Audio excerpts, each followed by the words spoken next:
give us a good message. Honorable Chairman.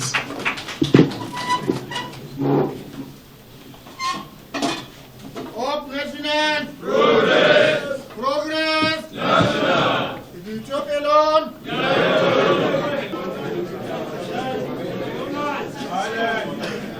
the President of the National Union of Road Transport Workers, Tajuddin Ibikule Barua, the representative of the Co-Marshal Federal Road Safety Corps,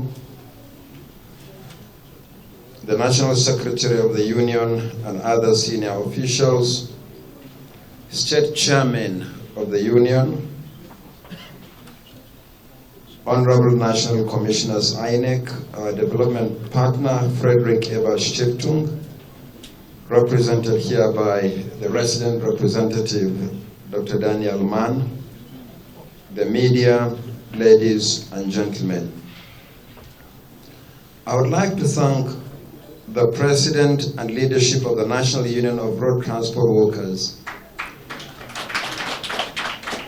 for the kind invitation to this sensitization meeting involving your National Executive Council members, together with the national officers, zonal officers, state chairmen, and other senior officials of the Union.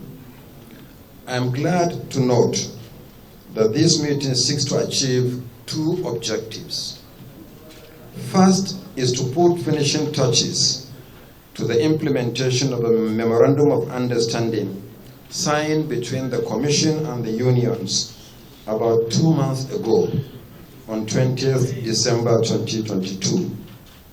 Secondly, to conclude on the modalities for the certification of vehicles by the Federal Road Safety Corps in the light of the emphasis we place on the safety of election personnel and materials.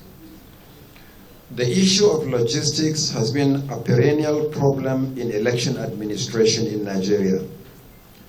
That is why for 3 electoral cycles, INEC has collaborated with the road transport unions to address the problem. For the 2023 general election, the Commission has included the Marine Workers Union of Nigeria for efficient maritime transportation. The time has come to stop all excuses and provide effective logistics to ensure hitch-free arrangement for the 2023 general elections. Nigerians should not wait for the arrival of personnel and materials at the polling units.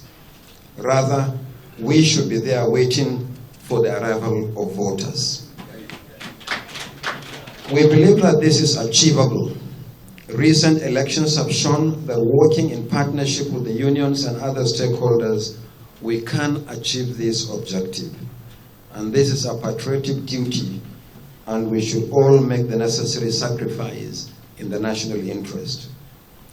The Commission is aware that this is an enormous task. Election is the largest deployment a nation periodically undertakes, and mobilization of vehicles for election is a large and complex exercise. However, this comes only once in 4 years. What is critical here is forward planning. We have presented to the Union the number and specifications of the vehicles required for the election. We have also indicated to you the locations where the vehicles are needed. Happily, your members are spread across the country.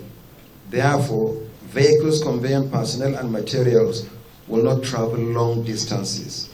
In fact, all movements should be within a state and preferably within local government areas. There should be no interstate movement.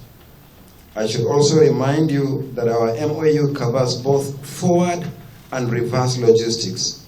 This means that there is an obligation to return the personnel and materials to designated locations after the election. When you take the election duty staff, particularly those deployed to the polling units, please don't abandon these ad hoc staff, particularly the youth corps. we have a responsibility to take them to locations in safety and to bring them back in safety to where we took them. We are working with the security agencies to ensure the safety of your members and their vehicles during the election. Just like our election duty personnel, the safety of your members is paramount. That is why in the most recent elections conducted by the Commission, the leadership of your union, particularly the National Union of Road Transport Workers at state level, attended several meetings with our officials and the security agencies. We also ensured that the union was represented in our situation room to coordinate the deployment of vehicles and the security of drivers. We'll ensure that a similar arrangement is made nationwide for the general election. The Commission shares your concern about the fuel situation in the country and its impact on transportation on election day. The truth is that our arrangements may be negatively affected by the non-availability of products. For this reason, the Commission will this afternoon meet with the Nigerian National Petroleum Corporation Limited to look into ways to ameliorate this situation. I wish to assure Nigerians that we will continue to engage every national institution for the success of the 2023 general election. I can't conclude my remarks without reminding you of your obligation to neutrality. The work of INEC requires non-partisanship. Working in partnership of the Commission, you will be required to subscribe to the oath of neutrality and to demonstrate your non-partisanship in the work you do practically on election day. Once again, I thank the Union for the invitation. I wish you happy deliberations, and may God bless our efforts. Thank you.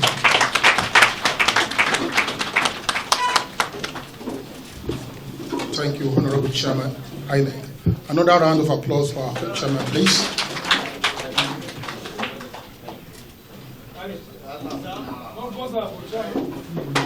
Three votes for the INEC.